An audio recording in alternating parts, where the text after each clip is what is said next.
European stock markets are trading broadly flat this morning, with the UK's FTSE 100 index up around about 4 points, while the Euro Stoxx 50 index is also higher by a similar amount, just around about 3 points. Now in the currency space, the euro is trading a little lower against the dollar. The yen is also weaker. Commodities have stabilized apart from gold, which is continuing its downward spiral. It's down about $8 at the moment. And in the peripheral bond market space, not much going on, very calm.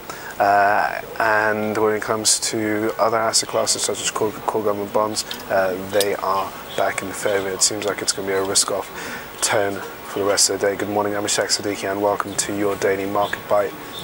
I want to give you a quick idea of what's going on in financial markets today. So, it's Friday.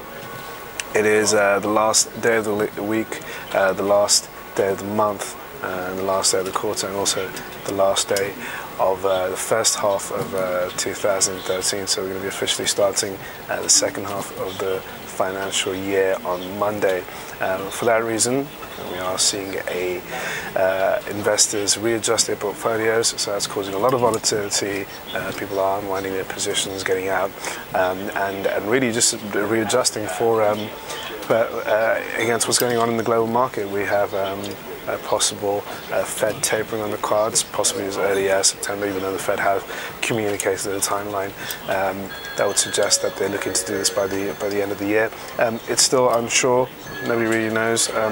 A number of Fed speakers, particularly yesterday when we had Bill Dudley from the New York Fed, he thinks that the Fed's communication with the market is somewhat misinterpreted, that we haven't really read what the Fed has said correctly, that we've got ahead of ourselves in some way, and that the Fed is not going to unwind quantitative easing and also tighten monetary policy, suggesting that monetary policy such as low rates will continue for a long time, possibly up till 2016. So Fed speakers generally suggesting that the accommodative environment for risk assets is still favourable, so investors shouldn't get too concerned about the idea that we're not going to be in a world awash with liquidity by the Federal Reserve. So going into today's trading session, we have pending home sales, and we have not pending home sales. We have the Chicago PMIs, and we also have the Michigan confidence report later on. Investors will be looking at those two pieces of data to get a better understanding of the state of the US economy. Going back to pending home sales, they came out yesterday, and they were very strong, up about 6.2%. We also had a pretty good showing from the jobless claims report. So it seems like the US economy is most definitely now showing good signs of recovery. We've had a week of very strong economic data, bar the GDP figure, which was backward looking for the first quarter, that was revised lower.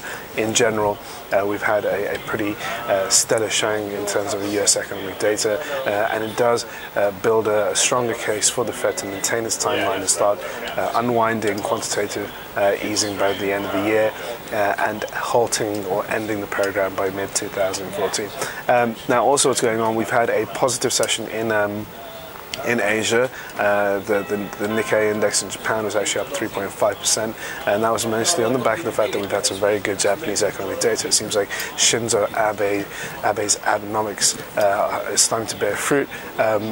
He's fired 3 arrows, and it seems like the first 2 arrows are being realized and being fed into the real economy. Inflation was ample. They're getting to a point where they're managing to target deflation, and it looks like they may soon. It'll take some time, but they may be targeting inflation in the year ahead, which is very positive for a country like Japan, which has been struggling with deflation for over the last decade. And when it comes to retail spending, it picked up, consumer sentiment is high, and industrial production also gained some momentum. So when it comes to Japan, investors are quite positive going into the month ahead and into the second half of 2013, that Abenomics may actually be the right medicine for the Japanese economy. Now, over in Europe, again, it's very quiet today. There's not much out in the corporate plate, and investors are now going to be looking to the US economic data diary to provide some direction and get some idea of what's going on. So that's for you. That's all for your daily market bite. Tune in on Monday for another one, and have a lovely weekend. Cheers. You've lost 6 quid.